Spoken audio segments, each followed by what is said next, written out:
हाय बच्चों, आज मैं आप लोगों के लिए 10th क्लास के हिंदी चैप्टर का 2019 में पूछा गया क्वेश्चन लेकर आया हूँ। अगर आप इस चैनल पर नए हो तो प्लीज़ चैनल को सब्सक्राइब कर दीजिए और साथ में बेल आइकन घंटी को दबा दीजिए ताकि मेरे बनाए गए हर एक वीडियो का नोटिफिकेशन आप तक पहुँचता रहे और आप मेरे वीडियो को देख पाए। चलिए अब बिना समय गवाए अपने वीडियो को स्टार्ट करते हैं। पहला क्वेश्चन है 2019 से रिलेटिव का पहला क्वेश्चन है जो 2019 में पूछा गया था। पहला सीटिंग देखिए यहाँ दिया गया है, पहला सीटिंग 2019 पहला सीटिंग में देखिए ये दूसरा सीटिंग है। चलिए अब स्टार्ट करते हैं। नाखून क्यों बढ़ते हैं? नाखून क्यों बढ़ते हैं? यह नाखून क्यों बढ़ते हैं पाठ है जिसका लेखक है नाखून क्यों बढ़ते हैं। पाठ में बूढ़े ने सबसे बड़ी चीज किससे माना? सबसे बड़ी चीज किस माना? सबसे बड़ा चीज किससे माना है? पहला ऑप्शन है प्रेम, दूसरा क्रोध, तीसरा भय, डी घृणा। सबसे बड़ा चीज नाखून क्यों बढ़ते हैं? पहले क्वेश्चन को ठीक से समझ लीजिए, बाद में आप आंसर को अपने कैप्चर कर लीजिए। चलिए क्वेश्चन पहले समझ लेते हैं। तो हम नाखून क्यों बढ़ते हैं? नाखून क्यों बढ़ते हैं यह एक हिंदी का पाठ है। हिंदी पाठ में बूढ़े ने सबसे बड़ी चीज किसे माना है? बूढ़े ने सबसे बड़ी चीज किसे माना है? प्रेम को। प्रेम को सबसे बड़ा चीज माना है बूढ़े ने। चलिए अब अगला देखते हैं। पहला बतला दें। दूसरा है अक्षर ज्ञान। अक्षर ज्ञान का लेखक कौन है? अनामिका। अक्षर ज्ञान का लेखक अनामिका। अक्षर ज्ञान एक कविता है जिसका लेखक अनामिका। अभी अक्षर ज्ञान कविता में पंक्ति से क्या उत्तर जाता है? यानी कि इससे पर क्वेश्चन को समझ लेते हैं तो आप आंसर समझाइएगा। अक्षर ज्ञान कविता में पंक्ति से क्या उत्तर जाता है? सो आपको समझ में नहीं आ रहा होगा, लेकिन इसका आंसर दिया गया। पहला क जाता है, ख जाता है, ग जाता है या घ। इसका ऑप्शन होगा बी ख। दूसरा क्या? ख होगा। ख हो जाएगा आंसर। अक्षर ज्ञान कविता में पंक्ति से क्या उत्तर जाता है? ख जाता है। भारत माता एक कविता जिसका लेखक सुमित्रा नंदन पद। कहाँ निवास करते? भारत माता कहाँ निवास करती है? निवास माने कि कहाँ बसती है। तो इसका ऑप्शन दिया गया है। पहला ऑप्शन शहर, दूसरा ऑप्शन पहाड़, तीसरा ऑप्शन गांव, चौथा ऑप्शन है नदी। तो इसका सी ऑप्शन सही हो जाएगा। गांव में निवास करती है। पत्थर पर लिखी हुई चीज, जली हुई छाया। पत्थर पर लिखी हुई जली हुई छाया किसकी साखी है? पहले क्वेश्चन को आप समझ लीजिए, फिर आंसर आपको अपने आप याद हो जाता है। चलिए देखते हैं। पत्थर पर लिखी हुई जली हुई छाया किसकी साखी है? इसका आंसर होगा, पहला ऑप्शन दिया गया पशु, दूसरा ऑप्शन ईश्वर, तीसरा ऑप्शन है मानव, चौथा ऑप्शन है प्रकृति। इसका 4 हो जाएगा। बी ऑप्शन हो जाएगा ईश्वर सही हो जाएगा बी ऑप्शन। पत्थर पर लिखी हुई जली हुई छाया, पत्थर पर लिखी हुई जली हुई छाया किसकी साखी है? यानी ईश्वर की साखी है। इसका ऑप्शन हो जाएगा बी ईश्वर की साखी। कवि अगले जन्म में कहाँ लौटकर आने की बात करते हैं? कवि अगले जन्म में यह एक वृक्ष की हत्या में से है। कवि अगले जन्म में कहाँ लौटकर आने की बात करते हैं? लौटकर आने की बात करते हैं कहाँ? तो हो जाएगा इसका बंगाल में। इसका ऑप्शन बंगाल हो जाएगा। जैसे आप जानते हैं ये बहुत भिविया क्वेश्चन जो हमेशा पूछा ही जाता है, इससे आप ज़्यादा ध्यान दीजिए। दिल बहादुर कहाँ का रहने वाला था? दिल बहादुर जो एक बहादुर कविता में अगर पूछेगा कि बहादुर का पूरा नाम क्या, बहादुर का पूरा नाम क्या है, तो आप बतलाएगा, ऑप्शन दिया रहेगा तो आप उसमें दिल बहादुर बहादुर मारिएगा। तो बहादुर का पूरा नाम दिल बहादुर है, या बहादुर को ही दिल बहादुर कहा जाता है। वो कहाँ का रहने वाला था? पहला ऑप्शन दे दिया नेपाल, दूसरा ऑप्शन असम, तीसरा ऑप्शन है बंगाल, चौथा ऑप्शन बिहार। तो इसका पहला ऑप्शन हो जाएगा नेपाल का रहने वाला था। दिल बहादुर एक नेपाल का रहने वाला था। भारत की भारत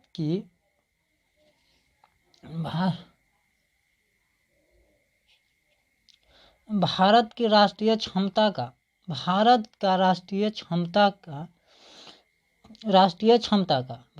राष्ट्रीय क्षमता का पूर्ण विकास किस व्यवस्था में संभव है? किस व्यवस्था में, यानी कि व्यवस्था माने पूंजीवादी व्यवस्था। वैसे इसमें ऑप्शन भी दिया गया। पूर्ण विकास माने ज्यादा विकास, यानी सब पूर्ण विकास माने अच्छा से, माने कि सभी प्रकार से विकास हो सकता है।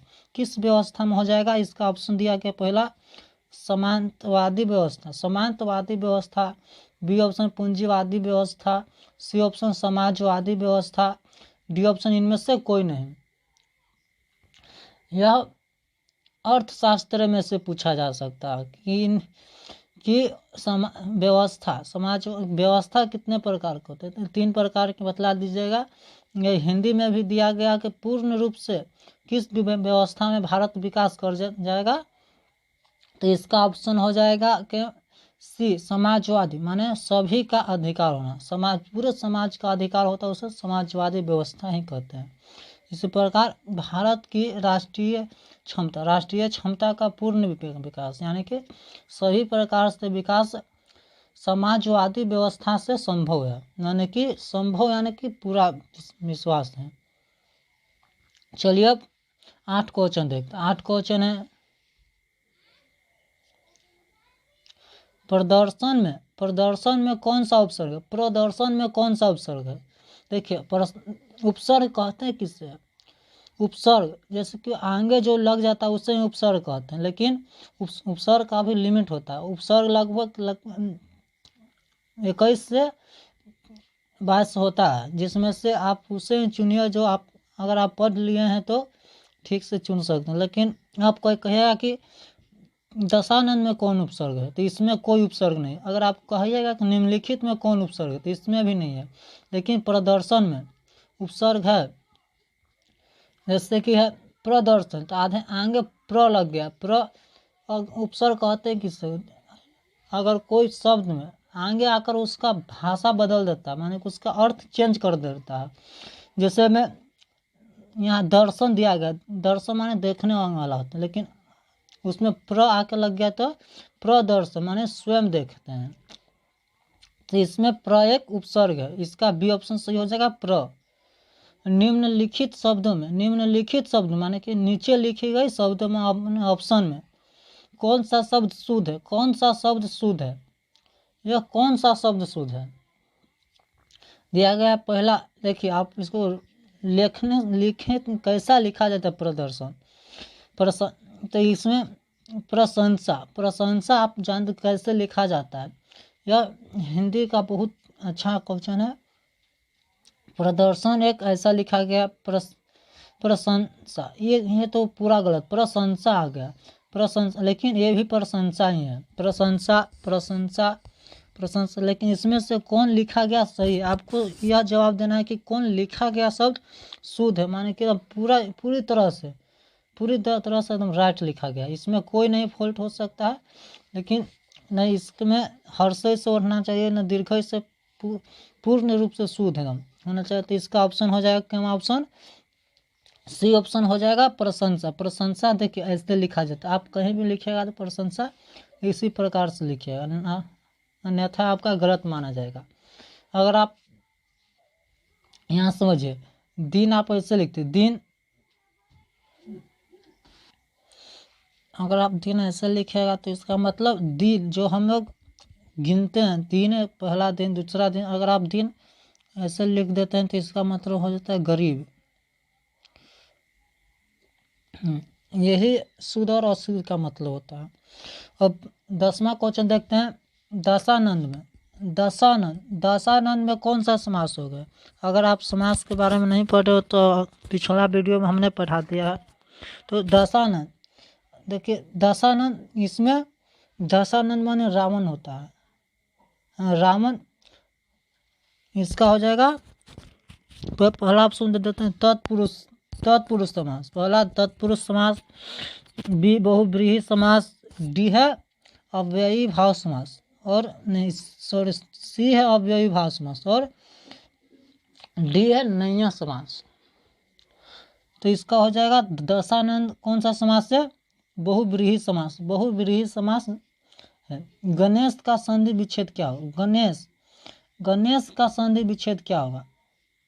गणेश का संधि विच्छेद क्या होगा? पहला ऑप्शन दिया गंज और इस, दूसरा ऑप्शन है गंज और, देखिए खाली लिखा गया है, ईट वर्गिना न दे दिया। गंज और इस गणेश नहीं होगा, गंज और इस, डी ऑप्शन है गंज और इस, खाली लिखा गया चेंज। मैं दो को ऑप्शन से, लेकिन इसमें से क्वेश्चन कौन सा सही है? गंज और इस, ये होगा डी, गंज और इस, यहाँ वाला न लगा। गंज और इस गणेश। एक वृक्ष की हत्या, एक वृक्ष की हत्या कविता में वृक्ष और कवि के बीच, वृक्ष और कवि के बीच, वृक्ष और कवि के बीच कैसा संबंध, कैसा संबंध है? पहले क्वेश्चन को समझते हैं। एक वृक्ष की हत्या, एक वृक्ष की हत्या कविता, यह एक कविता है। इसमें दो को क्वेश्चन बन जाता है। एक वृक्ष की हत्या क्या है? एक कविता है। एक वृक्ष की हत्या कविता में वृक्ष और कवि के बीच, वृक्ष और कवि के बीच कैसा संबंध है? कैसा संबंध है? पहला ऑप्शन है शत्रुता की, मित्रता की, सी ऑप्शन भक्ति की, ईर्ष्या की। तो इसका ऑप्शन होगा 12 का ऑप्शन बी हो जाएगा, मित्रता का ऑप्शन सही होगा। यह एक वृक्ष की हत्या कविता में वृक्ष और कवि का बीच एक मित्रता का है। ईश्वर पेटलिकर, 13वां क्वेश्चन है। ईश्वर पेटलिकर किस भाषा के लेखक हैं? ईश्वर पेटलिकर किस भाषा के लेखक है? ईश्वर पेटलिकर किस भाषा का लेखक है? पहला ऑप्शन है तमिल, दूसरा ऑप्शन उड़िया, तीसरा ऑप्शन गुजराती, डी ऑप्शन दिया गया कन्नड़। तो इसका ऑप्शन हो जाएगा सही सी ऑप्शन, गुजराती भाषा का है। ईश्वर पेटलिकर किस भाषा के लेखक हैं? गुजराती भाषा के लेखक। यह एक ईश्वर पेटलिकर एक गुजराती भाषा के लेखक है। देखिए यहाँ है 14 क्वेश्चन। बिरजू महाराज ने कितने प्रोग्राम करके, बिरजू महाराज ने कितने प्रोग्राम करके, प्रोग्राम माने अपना जो बजाते थे उसका प्रोग्राम माने नाटक करके बाबूजी की 10वीं और 13वीं करवाई। 10वीं और 13वीं माने कि 13वीं माने काम और 10वीं माने करवाई करें। बिरजू महाराज ने कितने प्रोग्राम करके बाबूजी की 10वीं और 13वीं करवाई? पहला ऑप्शन है 2, बी ऑप्शन है 3, सी ऑप्शन है 4, और डी ऑप्शन है 5। तो 14 को हो जाएगा बी, इसका हो जाएगा 3 प्रोग्राम करके अपने बिरजू महाराज ने अपने पिताजी को 10वीं और 13वीं करवा दिया था। अब 15 क्वेश्चन देखते हैं। 15 क्वेश्चन है गंगा पवित्र है। गंगा पवित्र, ऐसे भी गंगा एक पवित्र ही नदी है। गंगा पवित्र है। वाक्य में गंगा कौन सी संज्ञा, वाक्य में गंगा कौन सी संज्ञा? यह एक संज्ञा के, आप संज्ञा के बारे में बचपन से ही पढ़ते आ रहा है, तो आप इतना इजी क्वेश्चन पूछ सकता है, आप यह जान भी नहीं सकते। देखिए कितना है जी। गंगा पवित्र है। कविता में गंगा की कौन सी नदी है? पहला व्यक्तिवाचक, पहला ऑप्शन व्यक्तिवाचक, दूसरा ऑप्शन है जातिवाचक, तीसरा ऑप्शन है भाववाचक, और चौथा ऑप्शन है समूहवाचक। तो इसका गंगा पवित्र, यह गंगा कौन सी संज्ञा है? यह एक हो जाएगा व्यक्तिवाचक संज्ञा, जैसे कि व्यक्तिवाचक यह खास है, इसको हम इससे हम इसके अलावा दूसरा नहीं है, एक किसी खास का चीज़ का बोध हो रहा है, इसलिए गंगा एक व्यक्तिवाचक संज्ञा है। चलिए अब 16 क्वेश्चन देखते हैं। 16वां क्वेश्चन, कवि को बूढ़े चौकीदार वृक्ष हमेशा कहाँ पर मिलता है?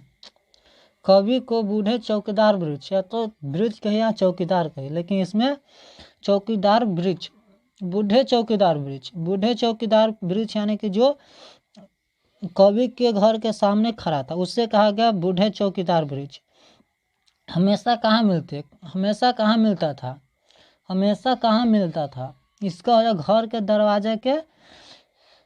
के दरवाजे पर, इसका हो जाएगा सी ऑप्शन सही, घर के दरवाजे पर। जो घर के बाहर था उसके वहाँ दरवाजा था, उसके बाहर ही मिल जाता था। अब 17 देखते हैं। राम नाम बिनु बिरथे जगी जन्मा, यह गुरु नानक द्वारा लिखित है पद में। राम नाम बिनु बिरथे जगी जन्मा, आप इसका अर्थ भी याद कर लीजिएगा, यह इसका अर्थ भी लगभग 5 से 6 नंबरों में पूछ सकता है, क्योंकि यह एक भी क्वेश्चन बन जाता है। राम नाम बिनु बिरथे जगी जन्मा का पूर्ण अर्थ लिखें। पद में कितने आलोचना की गई। राम नाम बिनु बिरथे जग जन्मा पद में कितनी आलोचना की गई है? ब्राह्मणवर की, राम नाम की, गुरु ज्ञान की, इनमें से कोई नहीं। तो इसका हो जाए राम नाम बिनु बिरथे, देखिए यहाँ राम लिखा गया ना, राम नाम, तो इसका ऑप्शन हो जाएगा बी, राम नाम के बिना। 17 अब 18 देखते हैं। भूतकाल में कितने भेद हैं? भूतकाल के कितने भेद है? देखिए भूतकाल के सब आप लोग शायद जानते हो, काल के कितने भेद? काल के 3 भेद होता है, और काल के 3 भेद में से एक है भूतकाल। और पूछा गया कि भूतकाल के कितने भेद होते हैं? भूतकाल के पहला ऑप्शन दिया गया 4 होता है, पहला, दूसरा 6, तीसरा 3, चौथा 5। तो इसका हो जाएगा बी, हो जाएगा 6 होता है, पहले बी ऑप्शन सही हो जाएगा, 6 होते हैं। अब 19 क्वेश्चन है। पाप पाती को उसकी माँ इलाज के लिए कौन सी शहर लेकर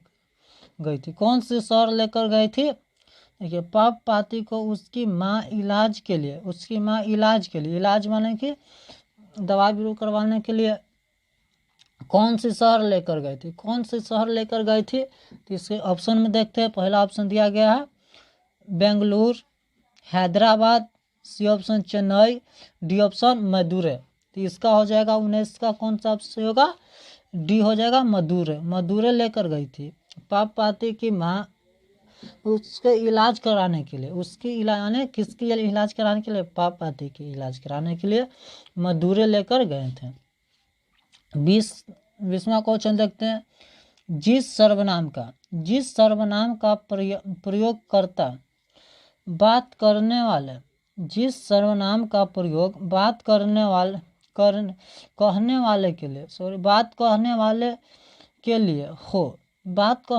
के लिए हो उसे क्या कहते हैं? पहले क्वेश्चन को समझते हैं, फिर आंसर को देखते हैं। जिस सर्वनाम, यानी यह सर्वनाम में से पूछा है, जिस सर्वनाम के प्रयोग बात करने वाले के लिए होता है, हो उसे क्या कहते हैं? उससे हम पहला ऑप्शन दिया है निजी वाचक, उत्तम पुरुष, मध्यम पुरुष, अन्यम पुरुष। तो इसका हो जाएगा क्या ऑप्शन सही है? निजवाचक, ये ऑप्शन सही हो जाएगा, निजवाचक। अब 21 क्वेश्चन है। धावक का संधि विच्छेद क्या है? धावक का संधि, यह एक बहुत इम्पोर्टेंट है।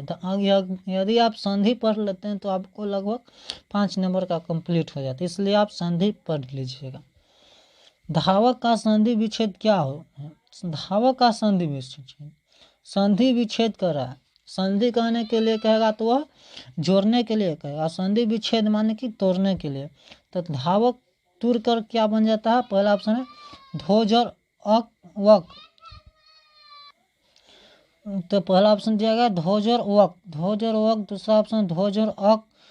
तीसरा ऑप्शन धाज और वक। डी ऑप्शन है ध्वज और अक। तो इसका हो जाएगा 21 का बी ऑप्शन सही हो जाएगा, ध्वज और अक धावक, ध्वज और अक धावक।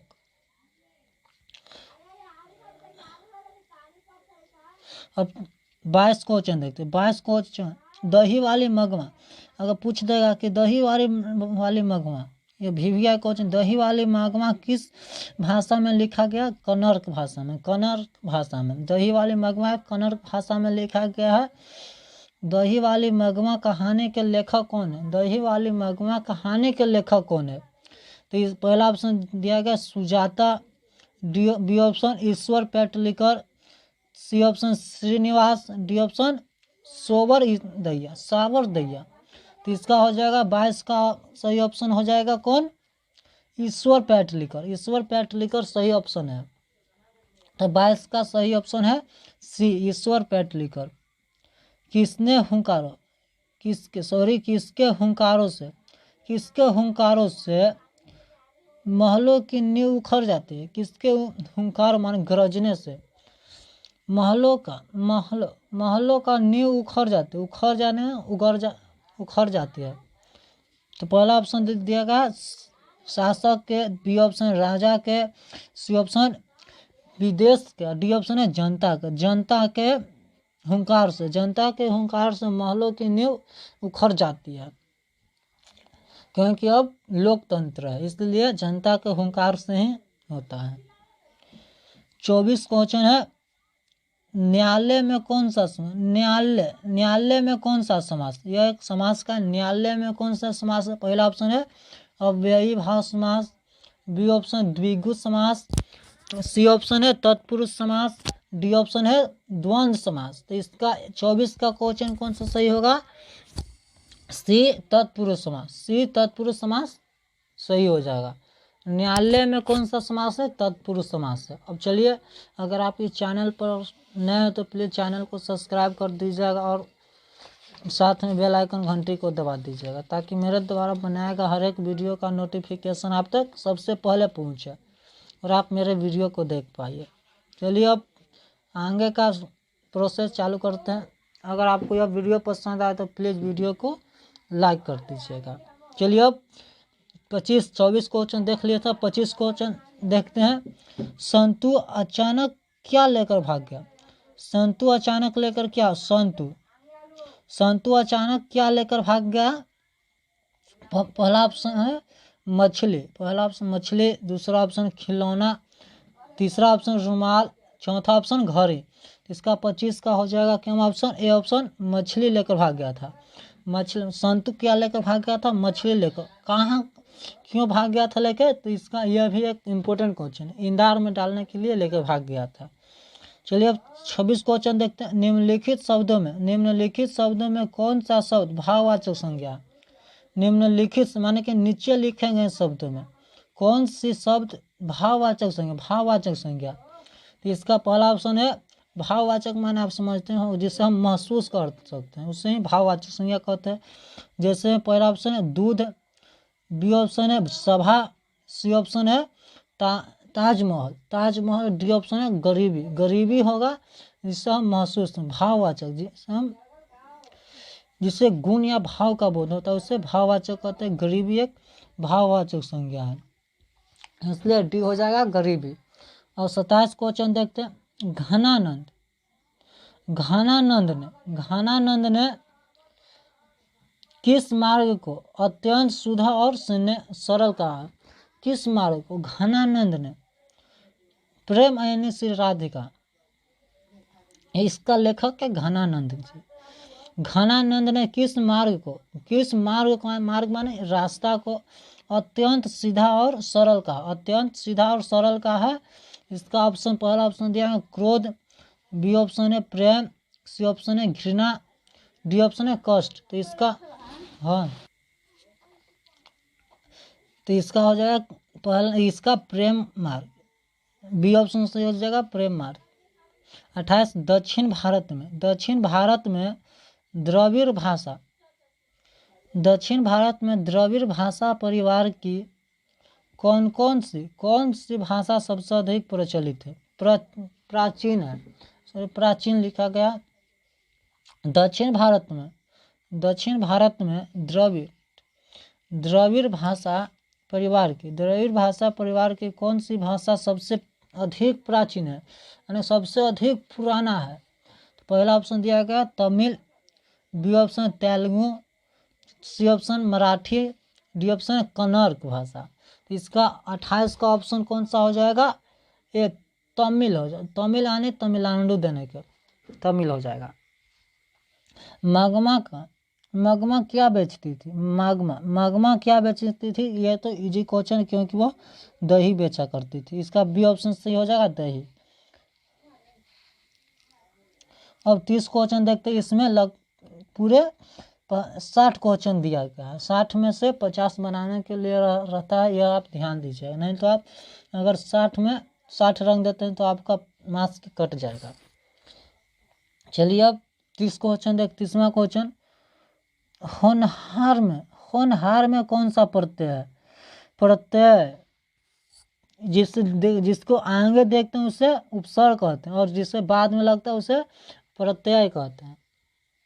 जैसे कि कोई शब्द में अगर पीछे से आकर यानी आकर या जुड़कर उसका अर्थ बदल देता है उसे प्रत्यय कहते हैं। तो इसमें पीछे से आकर जुड़ेगा।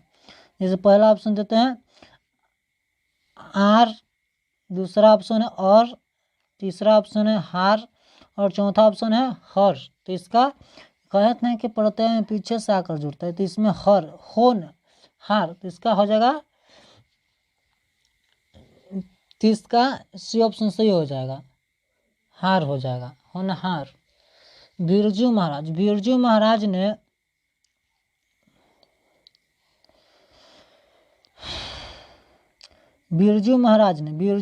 ने ठुमरिया किससे सीखी? ठुमरिया माने कि नाचने के लिए ठुमका किससे सीखी थी? पहला ऑप्शन दिया गया अम्मा से, बी ऑप्शन दिया गया बापूजी से, सी ऑप्शन चाचा से, डी ऑप्शन मामा से। तो इसका 31 का हो जाएगा कौन सा ऑप्शन सही? ए हो जाएगा, अम्मा से सीखा था, अम्मा से सीख लिया था। बिरजू महाराज ने ठुमरिया या ठुमका लगाने के ठुमरिया या नाचने के लिए। निम्नलिखित यानी कि बतला दिया क्या है, नीचे ऑप्शन में लिखा गया निम्नलिखित वाक्यों में कौन सा वाक्य शुद्ध है? निम्नलिखित वाक्यों में कौन सा वाक्य शुद्ध है? पहला ऑप्शन दिया गया मैं 4 चिट्ठी लिखा। पहला ऑप्शन दिया गया मैंने 4 चिट्ठी लिखा। बी ऑप्शन दिया गया वह रोटी खाया। सी ऑप्शन हो जाएगा मैं 4 चिट्ठी लिखा। यह सी ऑप्शन था कि मैं 4 चिट्ठी लिखा। बी ए ऑप्शन था कि मैं देखा हूँ। और डी ऑप्शन है वहाँ केवल 2 लोग थे। इसका 32 का ऑप्शन हो जाएगा, डी सही हो जाएगा। वहाँ केवल 2 लोग थे, यह सही हो जाएगा। मैं देखा हूँ, मैंने देखा हूँ, यहाँ सिर्फ खाली लिखा है मैं देखा। वह रोटी खाई होता है यहाँ। वह 4 चिट्ठी लिखे, 4 को होगा तो खाली लिखा है, यहाँ लिखे हो जाता, इसलिए यह गलत हो गया। वो वहाँ केवल 2 लोग थे, यहाँ देखिए थे लग गया। और लोग माने बहुत हैं, माने 2 गो होगा, 1 गो नहीं थे, केवल 2 थे, इसलिए यहाँ थे लग गया, इसलिए वो सही है। गणेश करना, ये मुहावरा श्री गणेश करना मुहावरे का सही अर्थ क्या है? श्री गणेश करना मुहावरे का सही अर्थ क्या होता है? 33 है, श्री गणेश करना मुहावरे का सही अर्थ क्या होता है, यानी इसका सही अर्थ क्या होता है? पहला ऑप्शन दिया गया गणेश जी को प्रणाम करना। यह ऑप्शन दिया गणेश जी को प्रणाम करना, आदर देना। बी ऑप्शन है कार्य प्राप्त करना, कार्य समाप्त करना। सी ऑप्शन है कार्य समाप्त करना। और डी ऑप्शन दिया गया कार्य आरंभ